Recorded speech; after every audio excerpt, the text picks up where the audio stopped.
15 before the hour. Welcome back. Joining us now here on the program, Dave Hughes. He's the founder and editor of DCRTV.com, a site that keeps tabs on the broadcasting industry locally. Dave, welcome back. It is good to have you with us. Thank you. Yesterday, we talked about the news from ESPN, a giant in broadcasting.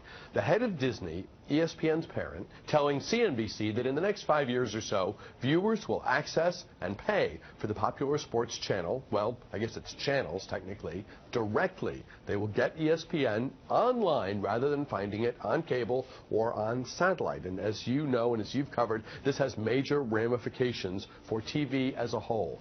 Give us your thoughts. Yeah, I think all television is moving that way. You know, the problem, you know, it used to be in the olden days, you got a package of cable TV channels, say 50 channels, and you paid, you know, $50 a month or something, and it was all well and good. And over the last few years, the number of channels has just multiplied exponentially, and we're now getting 300 channels, 200 channels, and likewise, the price we're paying for those channels is going up.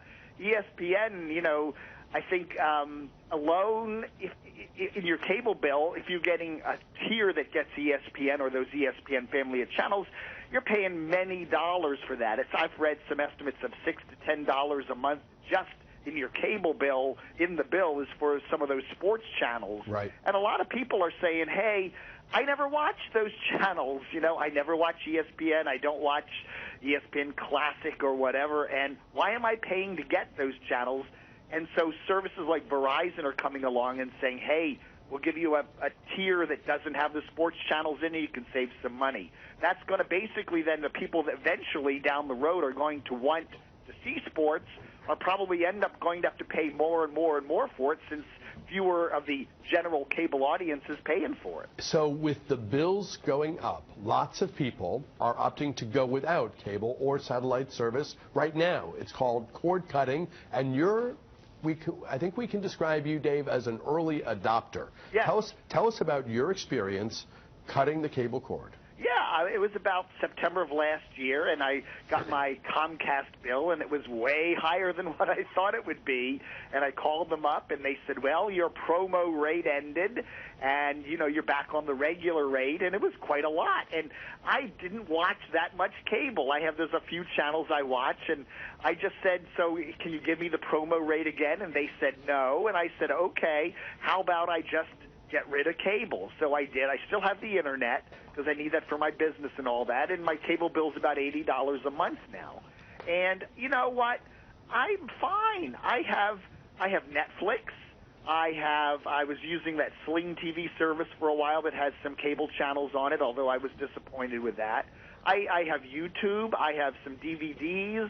I'm very happy. I have a TV antenna. I can get 40 channels of broadcast television, including all the major networks, and I don't pay a dime for that. So I'm very happy. And talk about some of the new technology that's going on, and I'm really going to lean on you here because I hear about these things, I don't know what they are. Sling TV and all these things, what's coming along to try to fill the gap? People who want more than what they can get over the air and online, but they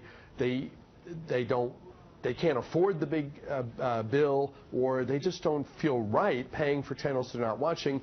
There's technology for the folks in the middle. Is that fair to say? Yeah, there's a number of cable channels that, you know, they don't really care who's distributing them as long as they get distributed. So a bunch of cable companies came to Dish Network, I believe it is. They started this thing called Sling TV, and they got about 20, well, actually more than that, but 20 basic cable networks like A&E and History and AMC and even ESPN, and they offer this package of channels, 20 channels, for $20.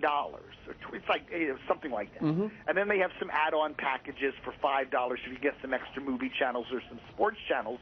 So it's a way of saying, okay, there's one or two cable channels I really love, but I just don't feel like paying all that money to cable for that. I can still watch HGTV or some of my favorite shows on the Food Channel, by just paying $20.